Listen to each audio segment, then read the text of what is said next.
everyone, welcome back to Corporate Decoder. Today we're diving into a filing so packed with financial details, it's like trying to count all the grains of sand on a beach. Except instead of sand, we're talking dollars, distributions, and a whole lot of corporate forecasting.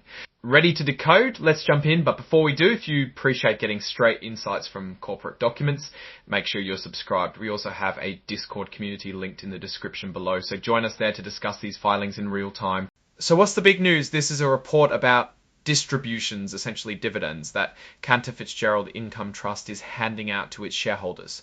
Think of it as the company sharing its profits with the people who own a piece of it. The board of directors authorized these distributions back in June of 2025. Let's look at the numbers. What exactly are shareholders getting?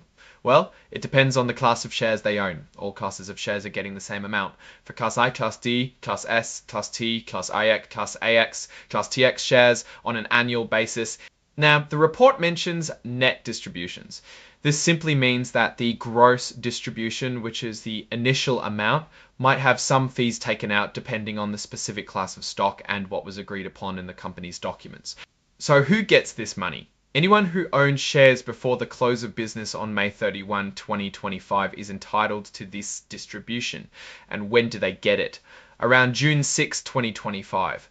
The report also notes that these distributions can be paid in cash, or if the shareholder is enrolled in the company's distribution reinvestment plan, the money can be used to buy more shares of the company. It's like a cycle. The company makes money, gives some back to shareholders, and then shareholders use that money to invest back in the company. Here's a key point. The report also says that some or all of the cash distributions may be paid from sources other than cash flow from operations.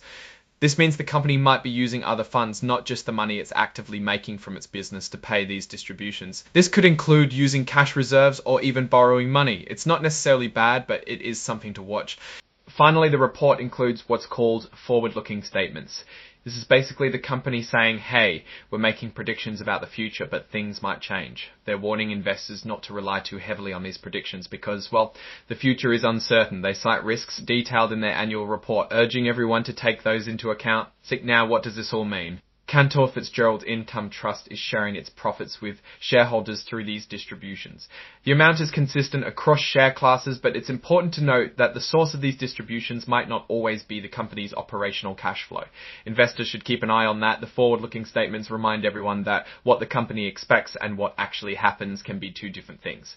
So what do I think? Cantor Fitzgerald is trying to keep its investors happy with these distributions, which is a good thing. However, the fact that they might be using funds other than operational cash flow to pay these distributions is a bit of a yellow flag.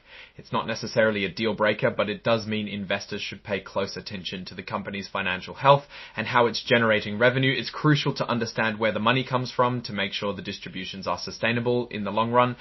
Overall, this report is a mixed bag. The distributions are a positive sign, but the potential use of non-operational cash flow and the standard forward-looking statements add a layer of caution.